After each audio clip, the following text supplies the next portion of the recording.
Section 1. Prophecies. I, a sower, cast forth this seed upon the broad plains of the world, and leave it to the watchful care of the Supreme. The Divine Messages. The first prophecy, called the Awakening. Sons of light, I salute you. Children of the morning, I greet you. Awake! Arise, and rouse ye them that slumber. I proclaim to you the advent of the morning. The dawn of the new day is upon every living thing, and down the holy mountain cometh the light of love, the lowly one, bringing good tidings and publishing peace. And this is the majesty of the morning, that evil shall flee from the valleys, and hardly shall darkness find a lodging place. For where light is, there is no darkness. Where good is, evil is dispersed. Where peace is, strife is destroyed. Where love is, all hatred has ceased. Where purity is, all sin is overcome. And from the abode of truth all error has fled away. And this is the joy of the morning, that evil is conquered and good is triumphant, that the glory of truth is revealed, that the path of perfection is opened up, and the bliss of a holy life is partaken of. And this is the consummation of the morning, that darkness is dispelled by light, ignorance by knowledge, illusion by reality, and error by truth. And the majesty of the morning is revealed, and the joy of the morning is comprehended, and the consummation of the morning is realized. Ye who have waited, come now and gaze your fill. Upon the heights the coming of the King is announced, even the King of peace. And they who are stricken and afflicted shall be made glad. The mourners and they that sorrow shall look up and rejoice. The chains of them that are bound shall be broken, and they shall go free. The defiled shall be cleansed and purified, and the weary and travel-stained shall be at rest. Come, ye that are thirsty, and drink. Come, ye that hunger, and be filled. For the water of immortality is found, and the bread of life is made known. Awake, ye sleepers, and shake off the dreams of illusion. Rouse ye from the stupor of mortality, and slumber no more in the realm of self. For the Master of compassion is revealed, the law of good is expounded, and the great reality of a stainless life is accomplished. The truth of the ages is made plain. In the tabernacle of the holy heart it is revealed. The guileless perceive it, the righteous hear it, the holy realize it. It is manifested in all its glory in the conqueror of sin. Ye that search in the darkness, come now unto the light. Ye that see the evil and the woe without, come with me, and I will show you its source. Go ye into the secret chambers of your hearts, seek there until ye find. Meditate there until ye awake. He that dreams in self is asleep in truth. The dreamer can neither know himself nor the awakened. The awakened knoweth both himself and the dreamer. He also knoweth the emptiness of the thing dreamed. The sleeper in self is involved in evil. He is encompassed with darkness, he is surrounded with woe. Such is the plight of the dreamer, and the source, continuance, and end of evil are hidden from him. Awake, therefore, ye that sleep! Awake from the sleep of lust, awake from the slumber of hatred. Come out of the painful dreams of avarice, self-indulgence, vanity, and pride. Shake off the nightmare of doubt. Be drugged no more by groundless faith, by error, and the clinging unto death. End ye the sleep of self, and awake in the reality of truth. For the end of self is the beginning of truth. Behold the glorious truth. Awake, awake, awake! Ye are sleeping, ye are dreaming. Awake, sons of the morning, and fill the world with music. Come ye and dwell in the light. Come ye and tread the path of perfection. Come ye and be exalted with the exaltation of holiness. so shall ye know the supreme love and peace.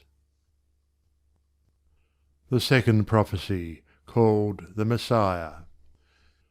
Consider the signs of the times. War is rampant, strife is raging, and the fires of passion are devastating the earth. Nation is opposed to nation, creed to creed, and system to system. Science has discovered its own weakness, philosophy has confounded philosophy, and a confusion of mental tongues has become universal. Yet in the height of all this confusion, in the midst of the fierce clash of prejudice and passion, one has descended whose name is Love, whose mission is Peace, and whose end is Unity. Walking in the midst is he, but men know him not because of their infirmities, yet at his touch the blind receive their sight, the deaf hear and the lame walk. Silently, holily is he working in isolated hearts. Here and there a disciple is called, and he hears and follows. And the disciple knows his master, and the master his disciple. The chosen few have not been deaf to the command, "Follow me," and they have followed with sure and certain steps. They have gazed upon the face of the Serene One, they have sat at the feet of the Perfect One, they have accepted the instruction of the Holy One, and peace abides with them. They walk amongst men and are not discerned. They have relinquished all strife in their inmost hearts, hating none, condemning none. They have entered the gate of forgiveness. Goodwill is the breath of their nostrils, and boundless charity is the master of their thoughts. They have ceased from vain longings. They have chased away all fluctuating desires. They have passed through the gate of sacrifice. They have clothed themselves with the garment of humility. They tread the path of good, and their gait is steadfast. Fear and doubt they have dispersed. They walk upon the turbulent waters of sorrow, and they sink not, and are comforted. They are no longer confounded by false philosophy. They have passed through the sea and the desert, and have entered the promised land. And these are they who have been born again for the salvation of the world. In the time of darkness they have accepted the light. In the time of evil they have chosen the good. In the day of self-seeking they have silenced the many voices of self, and have followed the one voice whose music harmonizes all. Therefore they rejoice, not blind to the evil, but because the Omniscient One has shown them the end of evil. Yea, in themselves they have already accomplished that end, for they have become one with him whom they have followed. All that belongs to the world they have given to the world, and they have not murmured. The clouds of confusion do not darken them, and the fires of passion do not scorch them. Therefore let gladness reign. For with the great darkness of these times there has also come great light. Though the rivers of sorrow are swollen high, the banks are perfumed with the flowers of blessedness. Though strife is raging, peace has entered into their midst. Though confusion has covered the earth, unity has been revealed. And though many continue to dream the dreams of illusion, the visions of the great reality have gladdened the ken of the wakeful. Awake, ye sleepers! Arouse yourself, ye dreamers! When will ye open your eyes and see? The Perfect One has appeared. The stainless majesty of the Holy One is revealed. His sleepless watchers have hailed him, and he has borne away their weariness. Come then, ye sorrowing, and be glad. Come, ye weary, and find peace. Come, ye toilers, and be at rest. For the longing of the ages is fulfilled, and he whom we call Master has appeared. He is the sacred inmost heart of love. The third prophecy, called the All-One. To do good and to remain unknown, let this be called humility. To bless one's persecutors, let this be called love. To rejoice at the good fortune of one's enemies, let this be called perfection. Thus is the All-One manifested, thus is the truth made known. The knowers of the All-One are perfect. They are without sin, dwelling in truth and robed with holiness. Behold, The All-One is revealed. He is made known to his worshippers. The garment of evil has fallen away from them, and they have put on the perfect garment of good. The old bottles of error are broken, and the new bottles of truth are filled with the wine of life. The believers in the All-One drink and are satisfied, and the doers of his word enter into the joy of immortality. And who are they that believe in the All-One? Who are the doers of his word? The believer and the doer is known by these sure signs. He is freed from ignorance, and is not enslaved by likes and dislikes. He is freed from hatred, and does not condemn. He is freed from partiality, and does not engage in strife. He is freed from self-seeking, and does not defend himself. He never lets go of patience. He does not doff the robe of purity. He goes not out from the dwelling place of love. The knower of the All-One is perfect in knowledge. He is blameless in thought, word, and deed. The All-One is sought by practice. He is perceived by knowledge, and he is realized by the perfection of practice and the consummation of knowledge. To rise above good and evil, hatred and love, prejudice and error, desire and pain, self-love and sorrow, passion and remorse, life and death, is to enter the unending peace of the All-One, is to realize the immortality of the All-One, is to become the All-One. The All-One is that perfect good which is beyond both good and evil. He is that perfect love which neutralizes love and hate. He is that perfect life which is not broken by life and death. He that would know him, let him become his disciple. Let him remove the ever-changing opposites within, until he comes to that which changes not. So shall he find the eternal rock, even the blessed All-One, the Master of peace. He that searches without, he shall not find. He that is proud of his knowledge, he shall not find. He that fortifies himself against others, he shall not find. Realize, O disciple, thine inward error, thine inward delusion, thine inward ignorance, thine inward delusion rooted in self, and having realized, leave error and cling to truth. Fly from ignorance to the knowledge that is pure, and fortify thyself against the enemies within thyself. By this way is the All-One approached, by none other is he accessible. He that is willing to be naked to self, let him come and be clothed with truth. He that is willing to die to error, let him come and be reborn as a child of truth. He that is willing to become empty, let him come and be filled with the knowledge of the All-One, the good that is supreme, the humility that is sublime, the love that transcends all sorrow. To this attainment shall he surely come, who seeks the All-One by the path of peace. The fourth prophecy, called Unrest. The voice of the Spirit to the children of the flesh. This is darkness, to be enslaved by sin. This is light, to be free from sin. There is a place of darkness, a dwelling place of deep darkness, and they who abide there cry out of their unrest. They cry and are not heard, because their cry is of self. They call upon their God, but the silence is not broken. The echo of their own voice they hear, and it affrights them. And they remain in their sins. And remaining in their sins, they shall cry, We have sown wheat and have reaped straw. We have ploughed, but we have no produce of our labour. And lo, the great famine is upon us. We stored away much grain, but the rats have devoured it.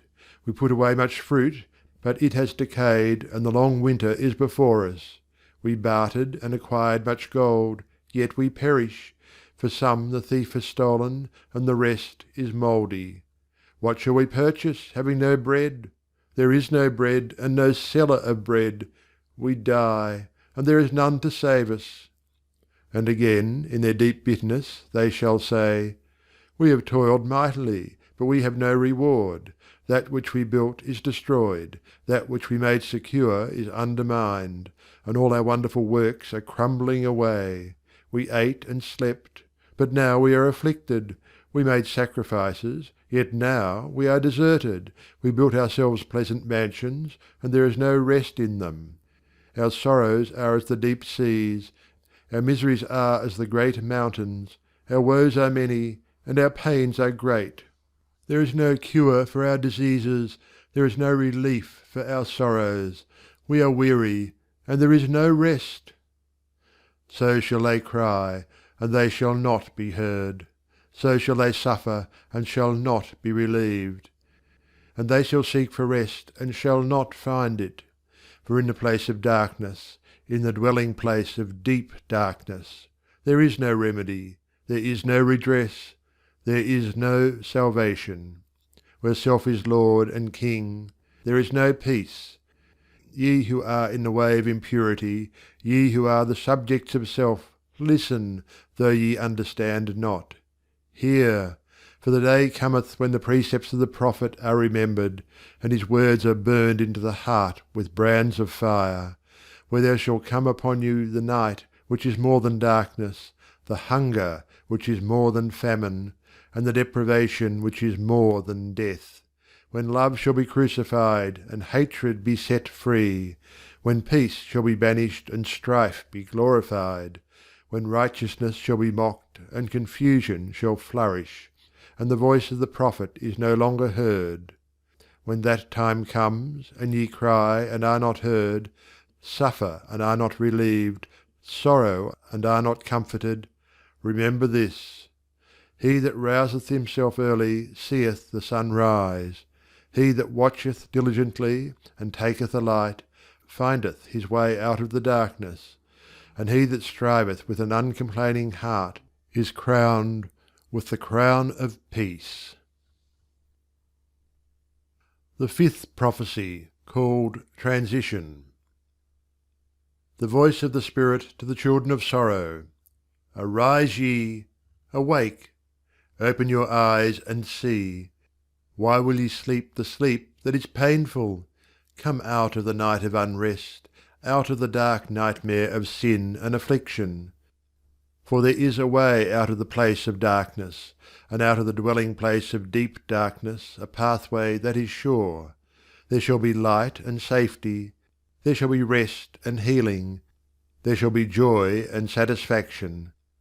There shall be no more dreaming for him who is awake, who says, with deep resolve, I will abandon self, and truth shall be my Lord.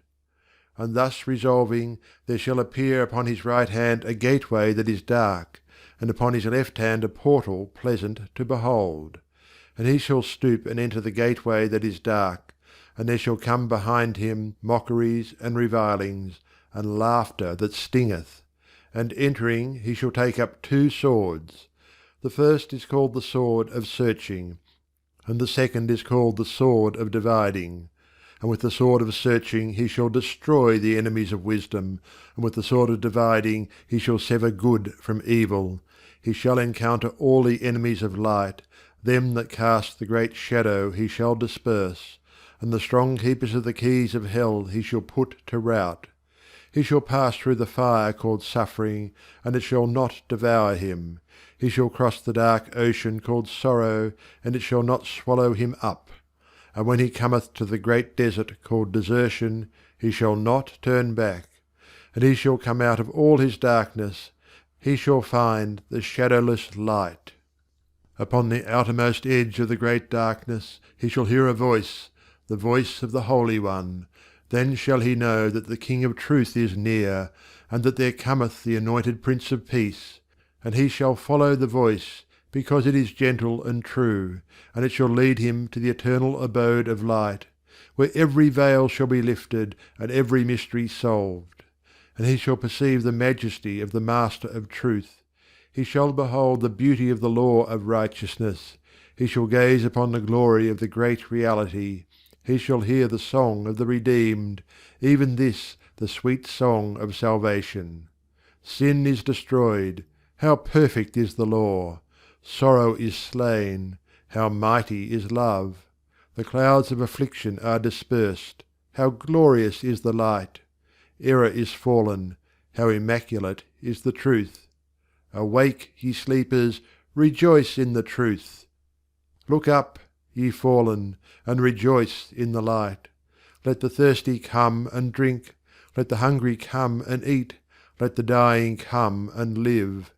Salvation abounds, and redemption is sure, and entering the gate of peace, the empires of this world shall be to him as dust, its glories as clouds that are dispersed, its pleasures as chaff that is carried away, and its pursuits as houses having no foundation. And the voice of the Holy One shall say unto him, Conqueror of self, slayer of sin and sorrow, disperser of shadows and illusions, put away the sword of searching, and let the sword of dividing be sheathed. Here are no sorrows, here is no darkness and affliction, and strife and division cannot enter here. Lowly doer of righteousness, thou hast found my law. Silent seeker of truth, thou hast found my peace. Lover of meekness and good, thou hast found me. Take up thy abode in my eternal habitation. Thy warfare is ended, and thy rest is achieved. The sixth prophecy, called Peace. The voice of the Spirit to the children of truth. Rejoice and be glad, yea, be filled with gladness. For the great task is completed, and there is no more labour. The long journey is ended, and there is no more weariness. The days are numbered, and the Saviour has come. There is peace upon the hills, and in the valleys a tumult of great joy. For the child who is love and wisdom is apprehended, and the kingdom which is goodwill and peace is proclaimed. Sing, ye holy ones, ye pure and peaceful, let your voices be heard. Truth is established, and righteousness reigneth. There is joy for every sorrow, there is oil for every wound, and there is healing for every broken heart. For the weary there is a rest that endureth, for the wandering an eternal refuge, and for the despairing and tempest-tossed a harbour of great gladness. For there is sinlessness of heart. Out of the dark places of self, beyond the uncertain valley of transition, is found the peaceful path of holiness. Upon the high peaks of purity, upon the mountains of righteousness, even upon the lofty hills of love. There abideth eternal peace, there awaiteth everlasting rest. Whosoever will climb, let him come and see. Whosoever will strive, let him come and know. Whosoever will overcome, let him come and enter in. The darkness is dispersed, the power of evil is destroyed, and the wheel of fate is broken. The light abideth in eternal glory, the power of good is supreme, and righteousness and love have broken every bond. Death is slain, for life is known. Doubt is no more, for immortality is tasted. Fear is cast out, for perfect love is revealed. The King of truth is near, and he is perfect knowledge. The Lord of life is at hand, and he is perfect purity. The Saviour is here, and he is perfect love. Therefore peace abideth, yea, abideth for ever. These things are made known to the righteous, to the wise their glory is revealed, and by the guileless alone are these three perfections comprehended. For he that is unholy knoweth only that which is unholy. He that is holy knoweth holy things. Perfection cannot be distorted. Behold its beauty! Righteousness cannot be broken. How faultless are its proportions! Truth remains undisturbed. How incomparable is its calm! And because of this there is great rejoicing. Because of this there is holy gladness. Because of this there is unending peace. End of Part 3, Section 1, Prophecies.